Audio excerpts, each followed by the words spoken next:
Sebelumnya, Assalamualaikum warahmatullahi wabarakatuh. Perkenalkan Ibu, nama saya Durotun Fida Inafa dari Fakultas Pascasarjana Program Studi S2 Pendidikan Teknologi dan Kejuruan. Nah, untuk tugas kali ini yaitu tentang UTS di mata kuliah Rekayasa Perangkat Lunak atau RPL. Di sini saya mengambil di bab 6 di sebuah buku yaitu tentang desain perangkat lunak. Kemudian materi apa sih yang saya presentasikan kali ini? Di antaranya di desain perangkat lunak ada 5 materi. Yang pertama yaitu tentang pengertian desain perangkat lunak itu sendiri itu apa. Kemudian kedua, ada prinsip-prinsip desain yang mana terdiri 2 prinsip, ada prinsip umum dan juga ada prinsip desain berorientasi objek. Kemudian yang ketiga, proses desainnya itu nanti seperti apa, bagaimana. Ada 2 prosesnya, yang pertama ada desain arsitektur, kemudian yang ketiga, yang kedua ada desain mendetail. Kemudian yang keempat, ada model desain. Kemudian kelima, tantangan desain perangkat lunak. Selanjutnya, kita masuk di poin pertama, yaitu pengertian desain perangkat lunak. Di sini, desain perangkat lunak merupakan rangkaian proses yang melibatkan beberapa tahap yang bertujuan untuk merancang program perangkat lunak dengan memperhatikan aspek-aspek seperti ada struktur data, kemudian arsitektur perangkat lunak, antarmuka di pengguna atau interface, kemudian langkah-langkah step by step dalam penulisan kode. Ini dikutip di penelitian Jayanti dan Hending di tahun 2021.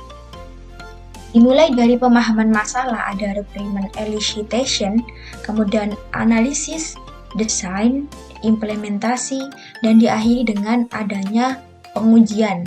Kemudian selanjutnya, perangkat lunak ini ditempatkan atau deploy pada pelanggan dan dilakukan pemeliharaan terhadapnya. Selanjutnya, prinsip desain di sini ada 2, seperti yang di materi presentasi tadi. Ada prinsip umum di sini yaitu pedoman yang membimbing pengembang dalam menciptakan sistem yang berkualitas. Selain itu, penggunaan prinsip desain bertujuan untuk mengatur elemen-elemen agar berinteraksi secara sinergis. Nah, sehingga dapat meningkatkan aksesibilitas, kemudian kegunaannya dan proses pembelajaran. Dikutip tahun 2022 dalam penelitian Nugroho dan Daniamiseno. Kemudian prinsip yang kedua yaitu prinsip desain berorientasi objek, yang mana di sini pedomannya diikuti oleh pengembang perangkat lunak yang menitik beratkan pada fungsionalitas untuk merancang sistem yang modular. Kemudian di prinsip berorientasi objek ini itu membantu untuk memastikan bahwa desain yang dihasilkan ini bisa memenuhi standar untuk berkelanjutan untuk kedepannya dan dapat dipelihara dengan baik dalam jangka panjang. Nah, kemudian prinsip desain sendiri di sini ada 11 poin, yang mana 1 ada keterbacaan kode. Jadi kode itu harus dipahami oleh pengembang lain. Supaya apa? Supaya bisa dikembangkan lagi dengan lebih baik gitu. Kemudian yang kedua, keterpisahan kepentingan. Di sini kode harus dipisahkan menjadi bagian-bagian yang bertanggung jawab atas tugas-tugas tertentu. Kemudian 3, ada keterbukaan untuk perluasan. Jadi desain di sini tuh harus memungkinkan untuk perluasan atau memodifikasi tanpa harus mengubah bagian-bagian yang sudah ada sebelumnya. Kemudian keempat, ada konsistensi perilaku perangkat lunak atau prinsip kebasahan. Nah, fungsi ini dan perilaku perangkat lunak itu harus konsisten dengan harapan si user atau pengguna.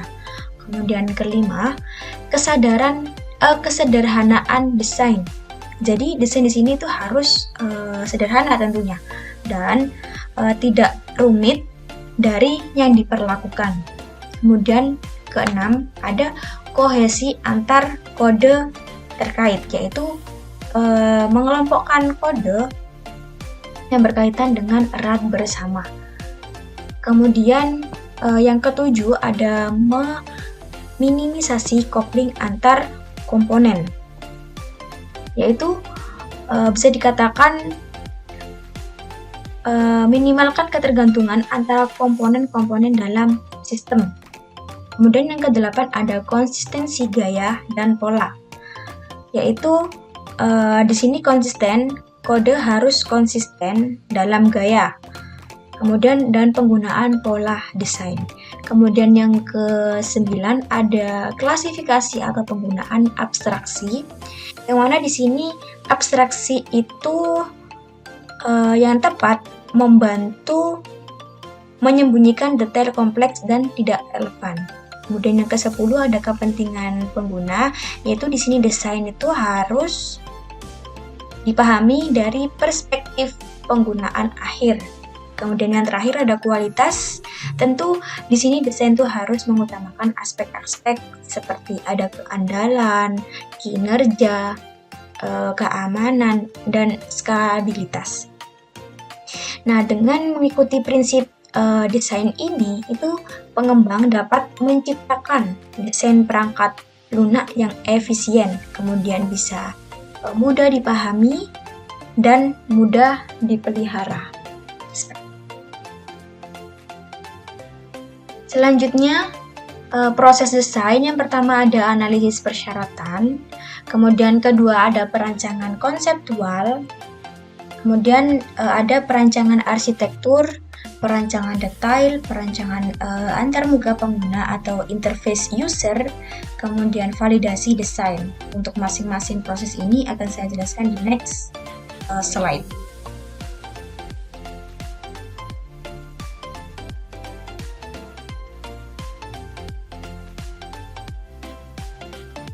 Selanjutnya, proses desain. Yang pertama ada analisis persyaratan. Di sini tahap pertama dari proses desain melibatkan pemahaman yang mendalam tentang persyaratan fungsional dan non-fungsional dari sistem yang akan dikembangkan.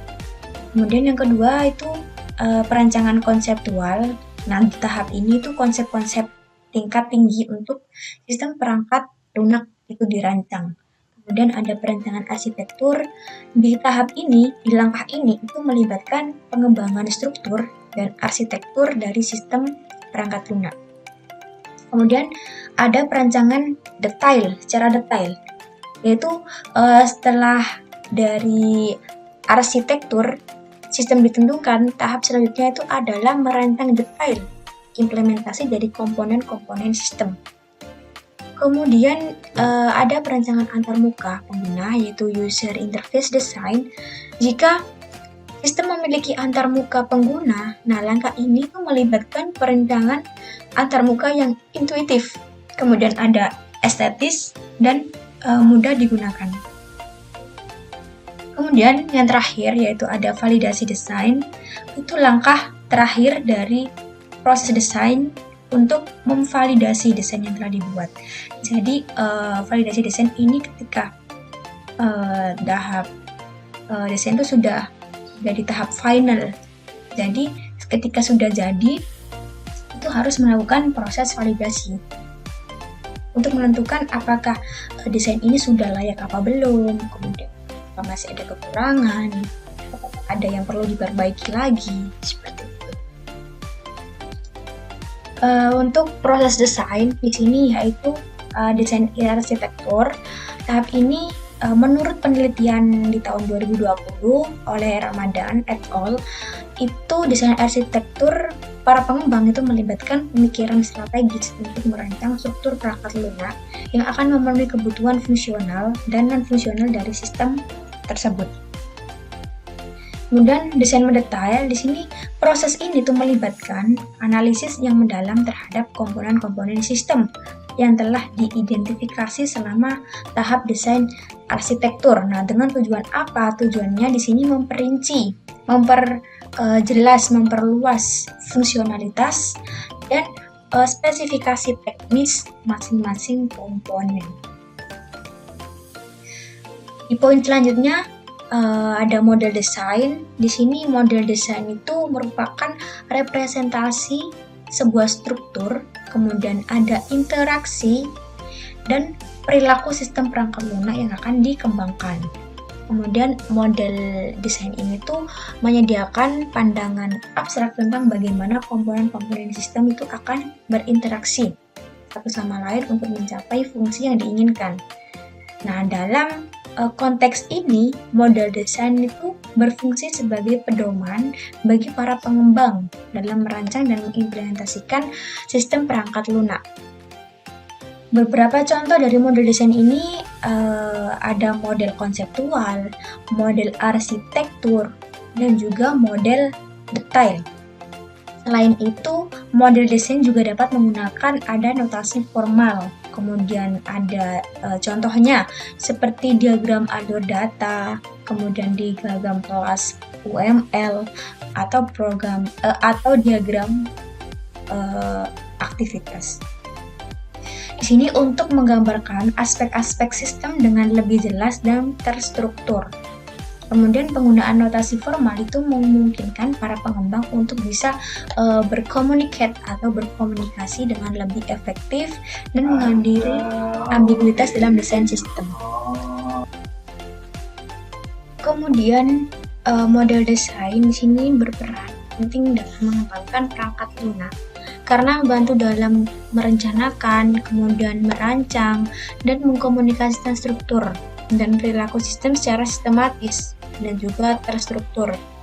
Kemudian dengan menggunakan model desain ini yang sesuai, pengembang atau develop itu dapat menghasilkan sistem perangkat lunak yang efisien, kemudian andal dan juga mudah dipelihara.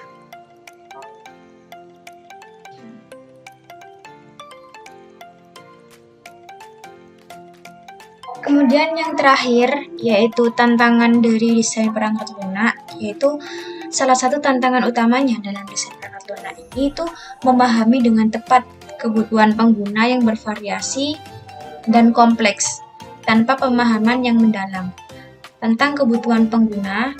Kemudian resiko kesenjangan antara ekspektasi pengguna dan fungsionalitas juga yang disediakan oleh perangkat lunak akan meningkat. Nah, dalam desain perangkat lunak ini, pengembang menghadapi tantangan keterbatasan sumber daya seperti sumber daya komputasi, kemudian memori, dan ruang penyimpanan. Terutama pada sistem terbenam. Nah, mereka itu harus menangani kompleksitas teknisnya itu dalam sistem besar dan juga terdistribusi. Termasuk ada perencanaan arsitektur, kemudian pemilihan teknologi, serta memastikan kinerjanya, apakah sudah bagus atau masih kurang. Kemudian skabilitas dengan algoritma, kemudian struktur data yang efisien. Nah, kemudian aspek keamanannya dan juga privacy data itu menjadi fokus utama yang paling penting di tengah perubahan kebutuhan proyek tanpa mengorbankan adanya kualitas.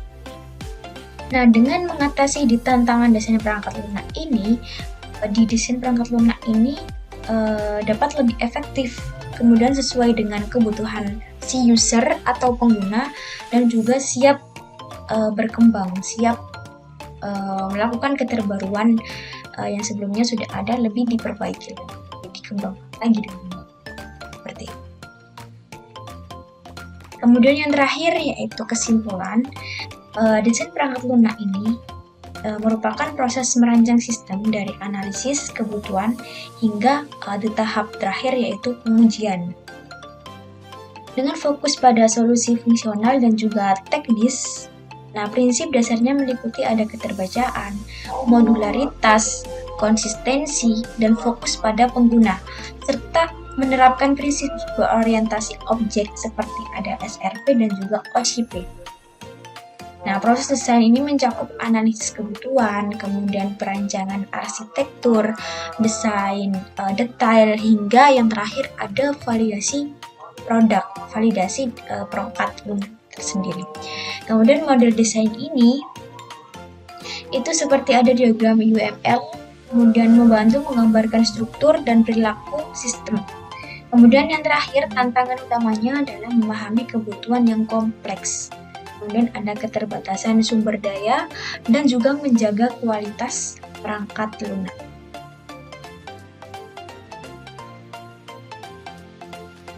Sekian untuk presentasi saya untuk desain perangkat lunak. Saya ucapkan terima kasih.